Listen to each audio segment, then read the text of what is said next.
अब हम एक नया शब्द है जिसका नाम है एक्रिड, ACRID। ठीक है, तो इसे हमने वर्ड रिड अलग कर दिया, एग का अलग कर दिया। रिड का मतलब पीछा छुड़ाना होता है और एग का मतलब पाना होता है। तो अब देखते हैं इसका दोनों का मिला दें मतलब तो क्या बनता है। बाइटिंग टू द टेस्ट, ये बिल्कुल अपोजिट है जो हम मीनिंग बना रहे थे। बाइटिंग टू द टेस्ट मतलब पंजेंट, या बहुत इतना तीखा है या इतना तेज़ है कि वो ज़ुबान पे लग रहा है और सहन नहीं हो रहा। ठीक है, एक्रिड, ACRID, इतना तीखा है कि मैं उससे पीछा छुड़ाना चाह रही हूँ, मेरे मुंह पे ज़ुबान में बड़ी गलती से लग गया। जैसे पंजेंट होना, पंजेंट होना, ठीक है, तीखा होना, बिटर होना, है ना। इतना बिटर है कि मैं भाई उससे पीछे छुड़ाने के लिए मैंने उसे अपने मुंह से ही बाहर निकाल दिया, उसे स्वैलो कर लिया या उसे मैंने बाहर स्पिट आउट कर दिया, ऐसा करके कुछ। तो वही हुआ एक्रिड। एक्रिड मतलब पा लेना, यानी कि वो मेरे मुंह के अंदर है, मैंने उसे पा लिया, मैंने उसे खा लिया। और रिड, अब खाने के बाद मुझे समझ में आ रहा है कि वो कितना पंजेंट है, कितना तेज़ है, कितना तीखा है, कितना बिटर है। तो अब मैंने क्या किया, उससे पीछा छुड़ाना चाहा, उसे मैंने स्वैलो, या तो स्वैलो कर दिया या फिर उसे मतलब थूक दिया। तो एक्रिड वहाँ पे यूज़ हो गया। रिड मतलब पीछा छुड़ाना, किस चीज़ से, जो चीज़ मैंने अक्वायर करी। अक्वायर करी क्या, ये टेस्ट के संदर्भ में उपयोग हुआ है। ठीक, नेक्स्ट वर्ड, नेक्स्ट वर्ड आ जाता है एक्री मनी। चलिए लिखते हैं, ACRIMONY। ठीक है, तो अब हम इसे डिवाइड कर देते हैं इस वर्ड को। कोई भी नया शब्द अगर हमें याद करना है तो उसे आसानी से एक ही बार में याद करने के लिए हमें उसे डिवाइड कर देना चाहिए। तो ACRI, एक्री, और मनी तो पता ही है पैसा, लेकिन ये वो पैसा नहीं है, MONEY वाला नहीं है, इज़ जस्ट एक्री मनी। ठीक है, तो एक्री और मनी हमने शब्द डिवाइड कर दिए। इसका मतलब क्या होता है, आपकी मतलब एक्री मनी मतलब ये होता है कि लाइक बिटरनेस ऑफ फीलिंग, मतलब ये है कि मन खट्टा हो गया, है ना, मेरा मन खट्टा हो गया, मेरे मन में ग्रज आ गया किसी के प्रति, मेरे मन में किसी के प्रति कड़वाहट आ गई। तो बिटर, इसका मतलब है मन खट्टा हो जाना।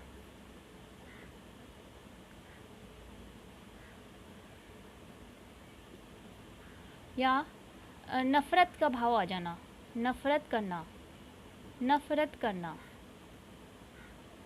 ठीक है, या बिटरनेस एंड फीलिंग, बिटरनेस मतलब क्या होता है, कड़वाहट आ गई ना। बिटरनेस एंड फीलिंग, आपके भाव में कड़वाहट आ गई है किसी के प्रति। ठीक है, एक्रीमनी हो गया बिटरनेस, बिटरनेस ऑफ फीलिंग मतलब फीलिंग की कड़वाहट आ जाना। या ज़ुबान गंदी होने के लिए भी कहेंगे कि ज़ुबान, लैंग्वेज बहुत गंदी, बैड लैंग्वेज कह लो, बैड लैंग्वेज है, बहुत गंदी ज़ुबान है यार, नहीं कहते हम, इसकी ज़ुबान बड़ी गंदी है, इसके बोलने की शैली बड़ी गंदी है। तो उस सेंस में भी एक्रीमनी का उपयोग किया जाएगा। एक्रीमनी का मतलब ज़ुबान गंदी होना, या भाव, या कोई नकारात्मक भाव आ जाना, या फिर भाव में मतलब भाव किसी के प्रति ग्रज आ जाना, किसी के प्रति नफ़रत आ जाना, वहाँ वो है मतलब एक्रीमनी का। ठीक है, नेक्स्ट, तो अब हम एक नए शब्द पे आ जाते हैं, सॉरी, ACRI, एक्री। ठीक है, एक्री हो गया, और फिर एक्री टो, फिर क्रो, मैसी।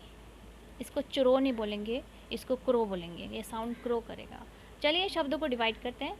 ACRI, ACRI जहाँ पे उपयोग हो रहा है वो किसी न किसी नेगेटिव संदर्भ में उपयोग हो रहा है, ये मान के चलिए ये किसी न किसी नेगेटिव सेंस में उपयोग किया जा रहा है।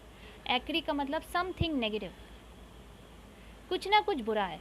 ठीक है, जैसे एब होता है ना कुछ ना कुछ बुरा, वैसी एक्री कुछ ना कुछ बुरा होता है।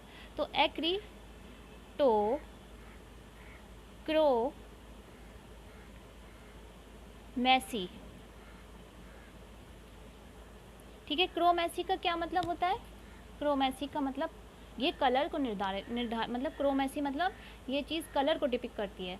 क्रोमा का मतलब होता है ब्राइटनेस ऑफ अ कलर, किसी कलर को कितना कलरफुल है उसकी ब्राइटनेस के बारे में बता रहा है, ठीक है। तो क्रोमा मतलब ब्राइटनेस, कलर को पहचानने की क्षमता ना होना, अगर एक्री लगा दें यानी कुछ ना कुछ बैड, तो आपके अंदर ऐसी क्षमता है जो आप कलर नहीं पहचान पा रहे हो, ऐसी कुछ ना कुछ बुरी जो क्षमता मतलब गायब हो गई, कलर को पहचानने की क्षमता जो है विलुप्त हो चुकी है आपके अंदर, तो उसको कहेंगे एक्रीटोक्रोमेसी, ठीक है। तो ये आ जाएगा इनएबिलिटी टू जज कलर्स, ठीक है। कलर्स को हम लोग जज नहीं कर पा रहे हैं तो उसे एक्रीटोक्रोमेसी कहा जाएगा, ठीक। अब आ जाते हैं नेक्स्ट, तो अब है हमारा एक नया शब्द आ जाता है एक्चुअरी,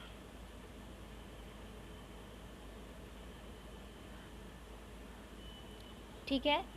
एक्ट से ए सी अलग कर दिया, TUARY, एक्चुअरी का मतलब होता है अ रजिस्ट्रार और क्लर्क, एक तरीके का रजिस्ट्रार या फिर क्लर्क, ठीक है। आपके जो क्लर्क होते हैं या रजिस्ट्रार होते हैं उसको एक्चुअरी कहा जाएगा, ठीक है। रजिस्ट्रार मतलब आप रजिस्ट्रार पता होता है ना, जहाँ पे रजिस्ट्री होती है, एक ऑफिस रजिस्ट्रार ऑफिस हमने सुना है, रजिस्ट्रार ऑफिस होता है जहाँ पे रजिस्ट्री होती है, ठीक है, वो रजिस्ट्रार, या फिर क्लर्क का ऑफिस, बाबू का ऑफिस, तो वो उसे हम एक्चुअरी कहते हैं, ठीक है।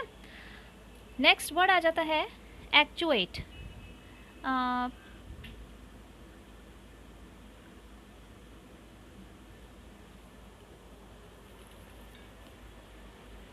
एक्चुएट। अब हमारा जो नेक्स्ट शब्द है वो है एक्चुएट, एक्चुअली होता है ना वैसे ही एक्चुएट है, ACTUATE। एक्चुएट का मतलब होता है, क्या होता है एक्चुएट का मतलब होता है टू पुट इनटू, यानी कि टू पुट इनटू किसी चीज़ के अंदर डालना, किसी चीज़ में डालना,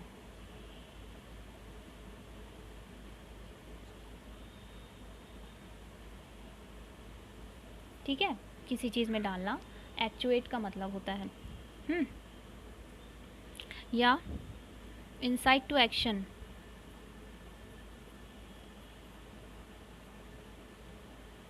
इंसाइट टू एक्शन मतलब कोई किसी क्रिया को करने के लिए आप किसी को एनकरेज कर रहे हो, ठीक है, एनकरेज करना कि वो एक्शन ले।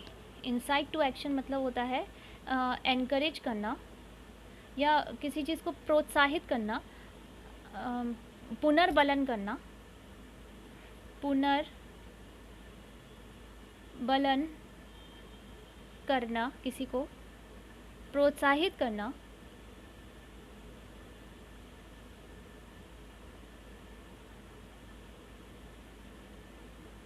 कुछ क्रिया करने के लिए, कुछ कार्य के लिए, कुछ करने के लिए,